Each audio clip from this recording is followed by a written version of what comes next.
Hola, buenos días, ¿cómo están? Amados hermanos, amigos, nos volvemos a encontrar en este lugar de encuentro virtual donde nos reunimos para estar compartiendo una palabra, impartiendo una palabra que Dios nos ha dado y agradecidos a Dios por lo que Él nos da cada día, agradecidos porque vemos la guarda de Dios, ¿sí?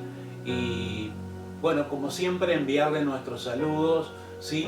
A todos nuestros amados hermanos de nuestra congregación de la Iglesia Puerta de Paz de Ituzaingó, pero también a todos aquellos amados hermanos que nos siguen, ¿sí? Y que algunos han sido alumnos del interior del país, otros forman parte de las congregaciones con las cuales tenemos comunión, alumnos del IBC, del Instituto Bíblico Bautista. Bueno, a todos que después nos hacen llegar sus saludos, los saludamos, los bendecimos y agradecemos por este momento en que se toman para estar recibiendo esta palabra, ¿sí? Y recordad que si no podés seguirla en este momento, vas a tener la oportunidad de poder hacerlo después a través de nuestro canal en YouTube, Pastor Raúl Cuadro, y ahí están las prédicas que compartimos los días martes y domingos. Así que, dicho esto, quiero ir a la palabra de Dios porque creo que en estos días hay una batalla interior en cada uno de nosotros, donde nos debatimos cómo puede ser que suceda todo esto. Nunca estuvo en nuestros planes, ¿sí? Han aparecido algunas profecías, ¿sí? Bueno, amado pastor David Wilkerson, un hombre de Dios que ya está en la presencia de Dios con años de anticipación, hablaba en una profecía acerca de este tipo de circunstancias que estamos atravesando, pero la realidad es que cada uno de nosotros fuimos sorprendidos en esta situación. Una situación inédita, una situación de la cual nosotros no pensamos jamás encontrarnos en pleno siglo XXI en este sistema de aislamiento que tenemos y que llevamos adelante. Y bueno, por lo que hemos escuchado, la cuarentena se extiende hasta el 10 de mayo, pero también con posibilidades que vuelva a renovarse su extensión y sigamos. ¿Cuándo volveremos a estar congregados en un salón como antes lo hacíamos, en un templo? Y no lo sabemos cuándo lo volveremos a estar, pero sí, mientras tanto estamos impartiendo una palabra y creo que es importante que nosotros sepamos que Dios está bajo el control de todas las cosas, ¿sí? Como lo hemos explicado en varias oportunidades, esto no se trata de una lucha entre la luz y las tinieblas o una pulseada entre Dios y el diablo, sino que aquí el que tiene el control de todo es Dios. ¿Que permite que sucedan determinadas cosas? Sí, pero nunca tenemos que perder de vista y entender de que el sistema mundanal en el cual nosotros estamos, pero el que no pertenecemos, como nos dijo el Señor, que nosotros estamos en el mundo, pero no somos del mundo, este sistema está bajo la maldición del pecado y que no tenemos en claro todavía si este virus es fruto de una sopa de murciélagos o es fruto de la construcción sintética de un virus en un laboratorio con fines perversos. Pero tanto sea uno o como el otro, tenemos que entender que Dios está en el control de todo, ¿sí? Y es por eso que los que somos hijos de Dios, los que creemos en Él, tenemos esta esperanza. Días pasados compartíamos acerca que cuando Pablo se debatía en una tormenta, 14 días en el mar Adriático, naufragando, ¿sí? Pero llegó a una isla, la isla de Malta, y ahí Dios cumplió con que todo lo que había sucedido tenía un propósito. Llegó a la isla, lo trataron, lo recibieron bien, sí, se prendió una serpiente de su mano, pensaban que iba a quedar muerto, pero no sucedió. ¿Por qué? Porque había un plan y un propósito de Dios. 3 meses se quedaron en la isla de Malta. Dios no solamente sanó al padre de quien era de autoridad gubernamental de esa isla, sino que además Dios obró en sanidad en muchas personas. Y salieron de ese lugar con todo lo necesario y con abundancia de todo lo que habían perdido. y Pablo fue rumbo a encontrarse, a rendir cuentas como un prisionero a Roma. ¿Por qué? Porque había un propósito, un plan de Dios. Quiero que sepas que detrás de todo esto hay un plan y un propósito de Dios. Y en esta mañana quiero invitarte a que vayamos a la palabra de Dios, el libro de Jeremías, capítulo 32. Y como siempre vemos y decimos, y quienes estamos en la enseñanza lo compartimos, es que el Antiguo Testamento es el que tiene a Cristo codificado a través de las diferentes situaciones que se presentan. Y aquí vamos a encontrar en capítulo 32 de Jeremías una palabra muy particular, un mandato que recibe Jeremías, sí, de parte de Dios. El contexto en que se da esto es un contexto donde se estaba viviendo el sitio por parte del rey de Babilonia a lo que era justamente la ciudad de Judá. Ahí estaba justamente el rey Ezequías en sus últimos años y estaban viviendo un sitio, ¿sí? Nabucodonosor y sus ejércitos estaban sitiando a Judá, estaban próximos a conquistarla, y ya Sedequías en los últimos días, ¿sí? de su reinado lo tenía preso a Jeremías porque estaba cansado de que Jeremías hablara la palabra de Dios y que testificara justamente acerca de lo que Dios le revelaba y de las profecías que daba. Y dice la palabra de Dios de que en ese contexto, dice la palabra de Dios en el versículo 6, ¿sí? Perdón, desde el versículo 1, dice: esta es la palabra del Señor que vino a Jeremías en el año 10 del reinado de Sedequías en Judá, es decir, el año 18 de Nabucodonosor. En aquel tiempo el ejército del rey de Babilonia mantuvo sitiada Jerusalén y el profeta Jeremías estuvo preso en el patio de la guardia del palacio real. Ahí era donde estaba Jeremías, lo tenían en ese lugar.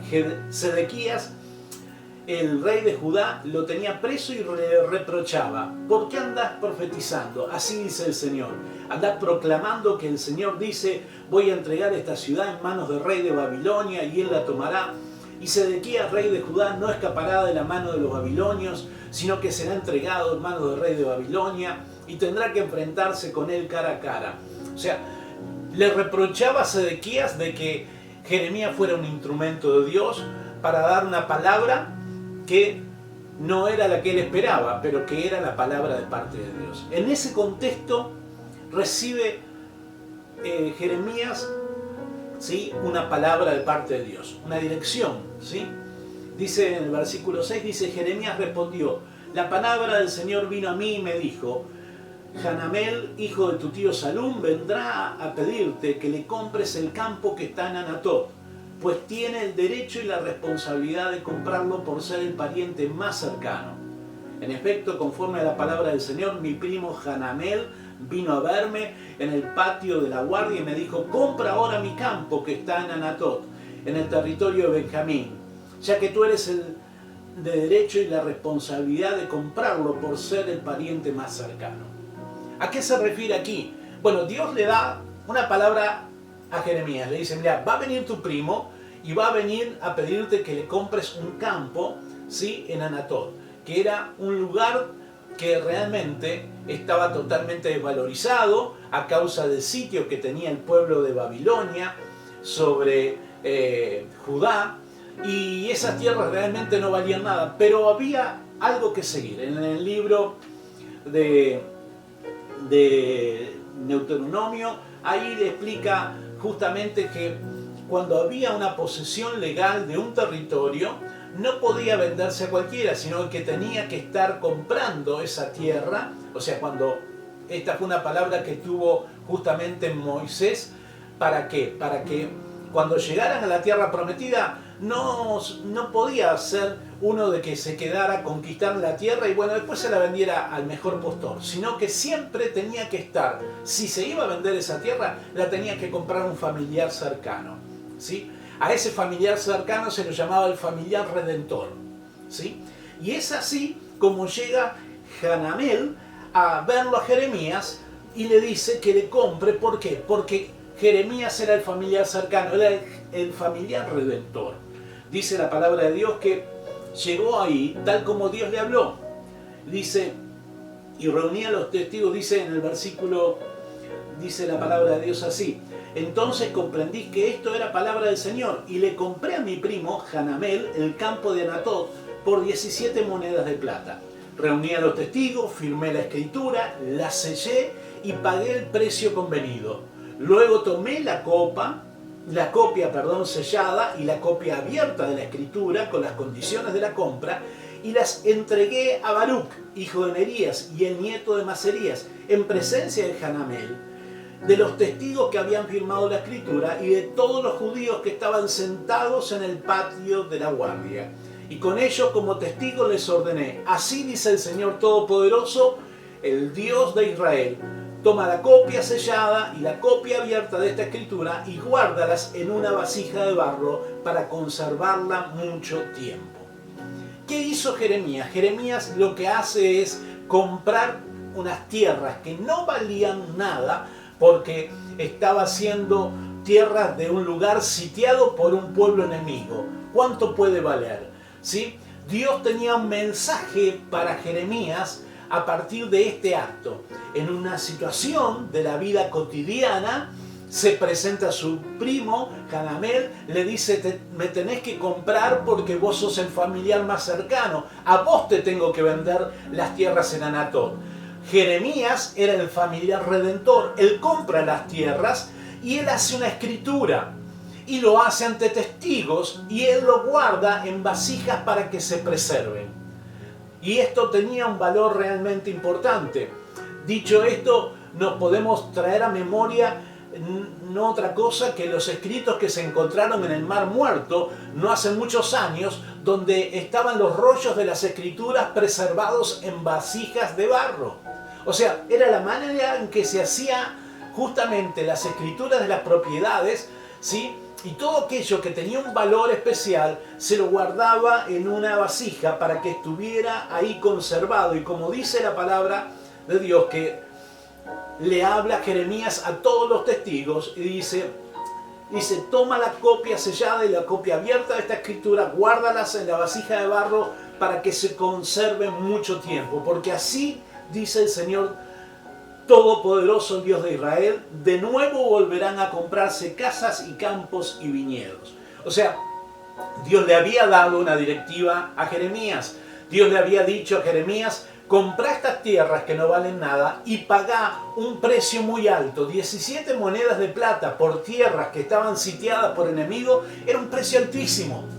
Pero no solamente eso, sino que dice que haga justamente una escritura y que esa escritura la guarde, ¿sí? Ahora, dice la palabra del Señor que entonces vino la palabra del Señor a Jeremías, diciéndole en el versículo 27, dice: yo soy el Señor, Dios de toda la humanidad. ¿Hay algo imposible para mí? Dios le habla a Jeremías porque Jeremías, está bien, recibe la palabra de Dios, es obediente, pero no lo entiende. Y en cuántas oportunidades nosotros nos encontramos con situaciones similares. Ser obedientes a Dios no significa entenderle a Dios. Nosotros primero tenemos que obedecerle para luego entenderle, y no entenderle para luego obedecerle. Porque ahí está la fe, ahí está la cuestión de fe, donde nosotros en obediencia, sin entender lo que Dios quiere, lo hago. Dios me pide determinada cosa, Dios me llama a renunciar de determinada cosa, Dios me llama a quitar determinada situación de mi vida, Dios me llama a tomar determinada posición en mi vida. No la entiendo, pero actúo en obediencia. ¿Y qué es lo que Dios le contesta? Yo soy el Señor, Dios de toda la humanidad. ¿Hay algo imposible para mí? Porque en medio de la confusión, Jeremías entra a preguntarse cómo podrá ser que, miren, cuando Jeremías le pregunta: Señor, mi Dios, a pesar de que la ciudad caerá en manos de los babilonios, tú me has dicho, cómprate el campo al contado en presencia de testigos. No tenía sentido. La verdad que no tenía sentido lo que estaba haciendo Jeremías. Comprarle a su primo un campo en Anatot haciendo todo como si estuvieran hablando de una situación idílica, pero sin embargo estaban hablando de tierras que no valían nada, pero había una intencionalidad de Dios en este acto profético. La intencionalidad de Dios era mostrarle a Jeremías de que había un propósito de parte de él, y el propósito de parte de Dios era que justamente Dios iba a establecer un plan perfecto para que lo que se estaba a punto de iniciar, tengan en cuenta que todavía no habían pasado por lo que fue el exilio babilónico de los 70 años. Esto es previo a que Nabucodonosor entre, queme las puertas de la ciudad, derribe los muros y saquee el templo. Previo a eso es que Jeremías recibe esta palabra, pero Dios le habla acerca de un bien mayor que iba a suceder. Cuando durante 70 años de cautiverio en Babilonia iba a venir un bien mayor, y ese bien mayor iba a llegar de parte de Dios. Y es en el versículo 40 que Dios le da una respuesta a Jeremías diciendo: haré con ellos un pacto eterno, nunca dejaré de estar con ellos para mostrarles mi favor, y pondré mi temor en sus corazones, y así no se apartarán de mí. Me regocijaré en favorecerlos, y con todo mi corazón y con toda mi alma los plantaré firmemente en esta tierra. Dios le habla a Jeremías y le dice: lo que vos acabas de hacer es un acto profético de lo que yo voy a hacer con mis hijos, ¿sí? Cuando ellos vuelvan de la cautividad de Babilonia, y yo haré que ellos, les mostraré mi favor, pondré mi temor en sus corazones, no se apartarán de mí, y me regocijaré en favorecerlos con todo mi corazón y con toda mi alma, y los plantaré firmemente en esta tierra. Dios le habla a Jeremías y le dice cuál era el propósito profético, ¿sí?, de lo que era la obra. Aquí tenemos muchas enseñanzas. En primer lugar, la obediencia de un hombre que recibe una palabra de parte de Dios sin comprenderla, pero que actúa en consecuencia. Algo que hasta el día de hoy sigue siendo imprescindible para nuestras vidas. Dios me habla, no entiendo por qué Dios me está hablando que tengo que cambiar esto. No entiendo por qué Dios me habla que tengo que hacer en áreas de mi vida un giro de 180 grados, pero tengo que hacerlo. Y en mi obediencia estará la bendición. En mi fe, al actuar sin comprender, estará la mano de Dios moviéndose. Pero además de esto, vemos aquí en el profeta Jeremías a un tipo de Cristo. A un tipo de Cristo. Y es por eso cuando comenzaba a hablarles de que en el Antiguo Testamento está decodificado Cristo en diferentes acciones y situaciones. Y en esta lo tenemos a Jeremías como una muestra justamente de la obra que Cristo hizo. ¿Quién podría dar dinero por personas, sí, como nosotros? ¿Quién podría haber pagado por nosotros? Nuestras vidas no valían nada. Cada uno de nosotros, cuando estamos muertos en delitos y pecados, no teníamos valor alguno, pero sin embargo Dios instruyó un plan, así como lo hizo con Jeremías, que le instruyó un plan. Mira, te va a venir a ver tu primo y te va a ofrecer algo que no vale nada y tú tendrás que pagar por él. Y esto fue lo que hizo Jesucristo. Él pagó por su vida, con su vida, por ti y por mí. Nuestras vidas no valían nada, como los campos de Astarot. Nuestras vidas no tenían ningún valor. ¿Por qué? Porque de la misma manera de que los campos de Astarot estaban sitiados por el enemigo, nuestra vida estaba sitiada por el príncipe de las tinieblas. Nuestras vidas estaban sitiadas por el diablo. No tenían valor alguno, pero sin embargo Jesucristo pagó un precio muy alto. Y dice la palabra de Dios de que Él no solamente pagó un precio, sino que cuando lo hizo ante testigos. Y esto me hace venir a la mente el pasaje de que cuando dice la palabra de Dios de que el acta que nos era contraria, ¿sí?, Él la clavó en la cruz, despojando, ¿sí?, a las potestades y a las autoridades, las venció públicamente. Y esa fue la acción profética de Jeremías, hacer una acción que tuviera testigos de que estaba pagando por algo que no valía. Hubo un ambiente espiritual, hubo testigos espirituales. Las fuerzas que tenían gobierno sobre tu vida y mi vida fueron testigos cuando alguien pagó por nosotros. Y ese fue Jesucristo. Y dice la palabra de Dios de que Jeremías estableció la compra, dice, y él guardó las actas, ¿sí?, de compra, las escrituras que hizo por la compra, las guardó en vasijas de barro para que se preservaran. Y esto nos habla del valor del pacto eterno de Dios sobre nuestras vidas.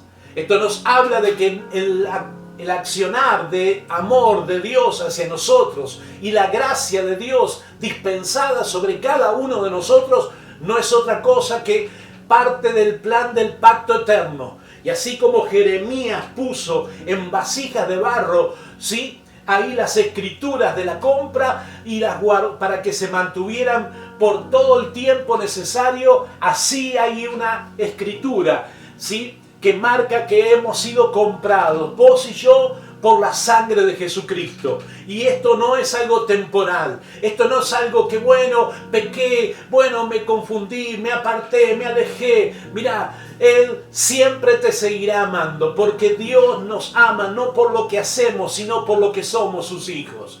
Y es por eso que Dios en esta mañana está hablándole a personas que están sintiendo que tal vez que lo que está pasando hoy forma parte de que, bueno, estoy pagando el castigo de mis pecados, bueno, estoy pagando el castigo de mis malas acciones, de mis malas decisiones. Quiero decirte algo, Dios te ama y Dios tiene un plan eterno. Hay una escritura escondida en una vasija de barro para que eternamente se mantenga, no sea adulterado el poder de ese documento. Hay una legalidad espiritual sobre tu vida dada por parte del Hijo de Dios, nuestro Señor Jesucristo. Amén.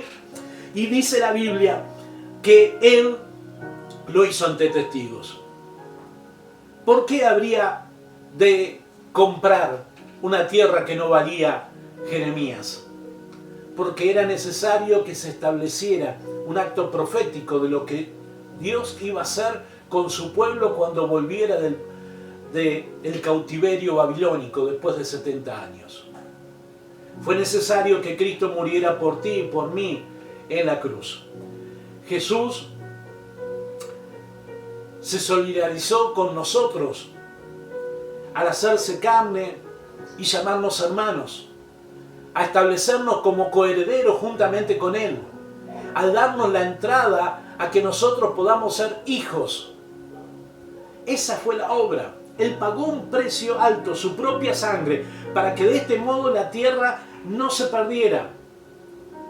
Así que, como dice la palabra de Dios en Efesios 1:13, dice: gracias a Cristo también ustedes, que oyeron el mensaje de la verdad, la buena noticia de su salvación, y abrazaron la fe, fueron sellados como propiedad de Dios con el Espíritu Santo que Él había prometido. Así como selló la Escritura. En ese tiempo se usaba un lacre y se utilizaba un sello para sellar las Escrituras. El apóstol Pablo dice de que ya nosotros fuimos sellados como propiedad de Dios por medio del Espíritu Santo. Sos propiedad de Dios. No estás a la deriva en medio de esta pandemia. No estás expuesto a situaciones donde vaya a saber lo que me va a pasar. Dios sabe lo que te va a pasar. Dios sabe las cosas que van a venir a tu vida. Él está bajo control de todas las cosas. Sos propiedad de Dios. Él ha sellado con el Espíritu Santo la Escritura que te hace ser de su propiedad.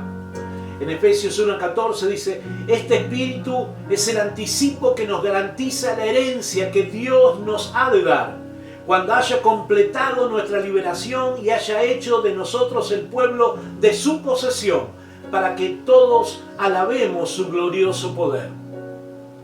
Esto es lo que ha hecho el Señor. Nos ha sellado como un anticipo que nos garantiza la herencia. Hay una herencia para cada uno de nosotros. al aceptarlo en nuestro corazón, al recibirlo en nuestro corazón, se nos concedió ser hijos de Dios. ¿Quién pagó el precio por nosotros? Jesucristo. El precio, su sangre. Él pagó por algo que no valía nada, pero Él estableció un pacto eterno. Y quien selló ese pacto para establecer que somos propiedad de Dios, el sello lo dio el Espíritu Santo que habita en Él. Y este Espíritu Santo es el anticipo que nos garantiza ese lugar donde vamos a llegar. El lugar donde ya dejaremos de estar en este lugar donde convivimos con situaciones propias de la limitación de una naturaleza caída por consecuencia del pecado que ingresó en el huerto del Edén. Pero en esta mañana quiero invitarte a que vos puedas retomar esta seguridad en tu corazón. No estás a la deriva. Jeremías entró en un dilema. Dios le había hablado de que tenía que comprar unas tierras, pero él no entendía cómo era esto. Él no entendía cómo puede ser. ¿Cómo puede ser que me pidas que compre un terreno que no vale nada? ¿Actuó él en obediencia? Sí, pero seguía sin entender hasta que Dios habló a su vida. La manera en que Dios habló a la vida de Jeremías fueron estas las palabras: yo soy el Señor, Dios de toda la humanidad. ¿Hay algo imposible para mí? ¿Hay algo imposible para Dios en medio de todos estos tiempos que nos tocan vivir? ¿En medio de esta pandemia, en medio de esta situación? ¿Hay algo imposible para Él? ¿Hay algo que lo supera a Dios en su poderío? De ninguna manera. De ninguna manera. Dice la palabra de Dios de que a partir de esa palabra Dios comienza a hablarle a Jeremías y a explicarle cómo Él iba a obrar. Versículo 28 dice: por eso, así dice el Señor, voy a entregar a esta ciudad en manos de los babilonios, y de Nabucodonosor, rey, la capturará. Y los babilonios que ataquen esta ciudad entrarán en ella y la prenderán fuego, así como las casas cuyas azoteas quemaban incienso a Baal. Dice: porque desde su juventud el pueblo de Israel y de Judá no ha hecho sino lo malo delante de mí, y el pueblo de Israel no ha dejado de provocarme mi ira. Desde el día en que construyeron esta ciudad hasta hoy, ella ha sido para mí motivo de ira y furor. Por eso les quitaré de mi presencia y todo el mal que hayan cometido. Era la maldición del pecado. Ah, ¿es esto, pastor, lo que estamos viviendo ahora? No, no, no. De ahí te sacó Dios. Dios te sacó de ahí, de la maldición del pecado. Él pagó un precio. El precio ya fue pago. La escritura ya fue sellada con el sello del Espíritu Santo. Tené paz. Tené paz. Pero tenés que obedecerle, porque lo que al principio no entenderás de lo que Dios te está pidiendo, actuando en obediencia y fe, verás el cumplimiento de su palabra. Yo soy el Señor, Dios de toda la humanidad. ¿Hay algo imposible para mí? Para Dios no hay nada imposible. Incluso sacarnos en victoria después de esta pandemia. Yo te invito en esta hora a que hagamos una breve oración diciendo así: Señor, en esta hora reconocemos, papá, que en la entrega de Jesucristo por nosotros en la cruz del Calvario se pagó un precio muy alto por vidas que no valían nada. Y es por eso que en esta mañana reconocemos que el poder de Dios se manifestó en amor y gracia hacia nosotros, habiendo hecho una escritura, un pacto eterno que fue sellado con el Espíritu Santo, que nos garantiza la herencia que debemos de tener. Por eso tenemos paz en este tiempo, entendiendo que para ti no hay nada imposible, incluso sacarnos adelante en medio de esta pandemia. Lo creemos en esta hora, en el nombre poderoso de Jesús.